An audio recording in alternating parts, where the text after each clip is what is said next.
A few weeks ago, we went to visit the Regent to see Diversity. Diversity are a dance troupe which came to fame a few years ago through Britain's Got Talent. They are phenomenal. Their dance moves, their flips and their tricks and the pyrotechnics and the drones dancing with them, it was amazing. But more than that was the message that they brought. Now, they're not a Christian band or a Christian dance troupe at all, but they became very significant about 2 years ago again, when they started campaigning around the Black Lives Matters campaigns. They protested, not necessarily with their mouths, but with their dancing. They protested by the way that they stood in the media and by the way that they created this dance that they showed again on Britain's Got Talent, which received more complaints than ITV have ever received. Over 28,000 complaints. Not complaints because of the fact that people agreed with what they were saying, but what they didn't agree with. You see, this dance was around the fact that Black lives matter, that we are all created equal in the eyes of God, and the colour of our skin should not affect the way we treat one another or are treated.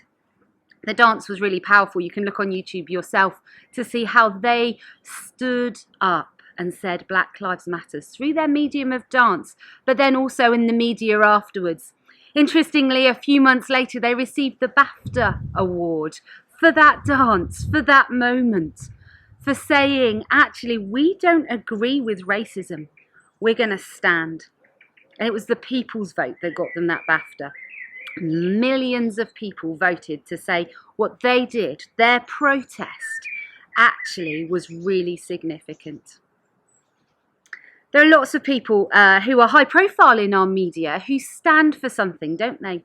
They stand to say Black Lives Matters, or slavery should be abolished, or do you know about the way such and such is treated? One such inspiring character to me is Shane Claiborne. He's an American abolitionist who is very pro-life, especially protesting around the ending of the death penalty in America. Through his peaceful protests, his writings, his standing firm, he is trying to get the death penalty overthrown and to become not a practice anymore in America. He's an inspiring man, saying that from the womb to the tomb, God has ordained life.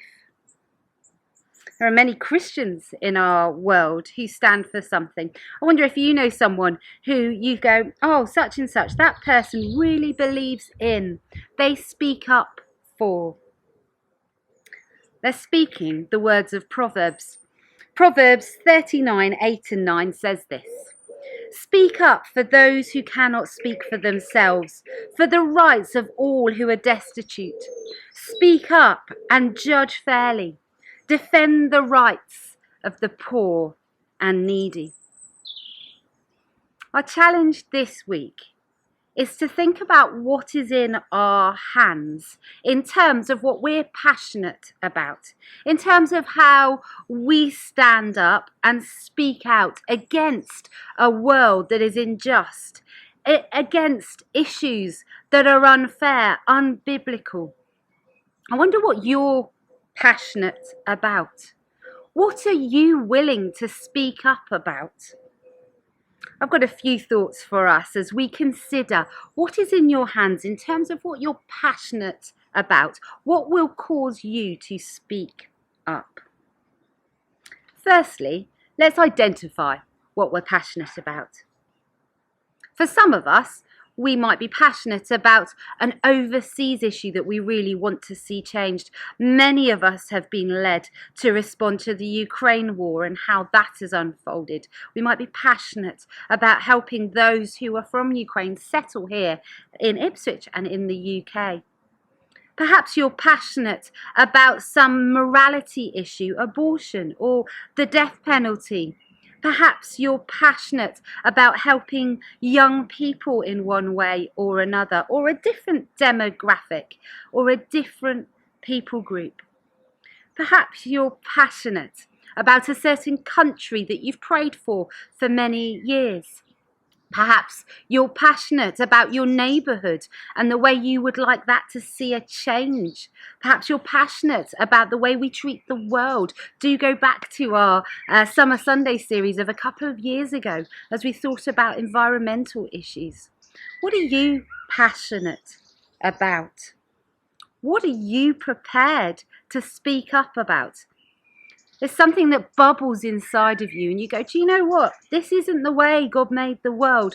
I need to speak up, speak out about this issue. But once you've identified that, what do you do with it? It's really good to have something you're passionate about, but the Bible says actively for us to speak up. There's not a passive nature to it. There's something we have to do. We've been given this opportunity. So the next thing I'd encourage you to do when you've identified what you're passionate about is to research that situation or that area. How does littering affect my neighbourhood? If I'm passionate about seeing the world clean and that animals aren't trapped in litter and our environment looks better but also is safer for those in it, what is the littering situation in my road? Is there a local group that I can identify that are involved in that area? Or perhaps you're passionate about a nation, a country. Research that area. What are the issues? What are the problems in that place? What can I really identify that would fuel my passion for change?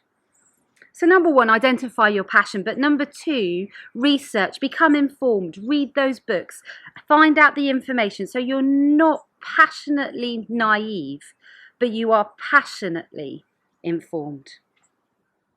The third thing is to pray.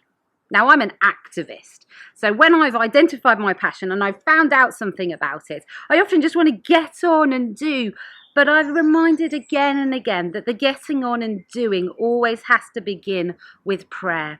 What is God's agenda? What is God's interest? What is God's heart for that situation? What do I need to hear from God, but also what do I need to passionately pray about? As you're informed, as I just mentioned, I'm sure that will fuel your prayers. Finally, though, number four, having identified what you're passionate about, having done your research, having prayed and sought God about his heart for that situation, what therefore is God asking you to do? Strongly believe that all of us are called to speak up. And your speaking up might just be committing to prayer passionately for that situation. Or it might involve something different, perhaps writing that letter to your MP, or writing a campaign strategy, or getting involved in another person's campaign strategy. There are many organisations out there, such as Tear Fund, who often have campaigning things we can be involved in. Let's research them together and let us speak out through our actions. Perhaps it's about finding somebody local who's also passionate about what you are passionate about and getting involved. Perhaps it's about finding out who else you in our church is passionate about this and together beginning to act together. There are so many things, and I want to speak to the children and young people as well, who hopefully are watching this, perhaps with parents or as a family together. You guys have a unique and amazing voice when it comes to protest. There are so many ways that you guys can be involved through your schools, through your clubs that you're involved with, through all kinds of things on social media. Guys, you have a voice. And I'm asking you that as you think about this over this summer, you think about how you're going to use that. We've all got a voice. We've all got a platform. And we've all got an opportunity. And I'm just going to read that Proverbs verse to us again. Perhaps you want to memorize it as part of responding to this talk. But as you think about your voice and what you're passionate about, let's ask God, what are you asking me to do with that?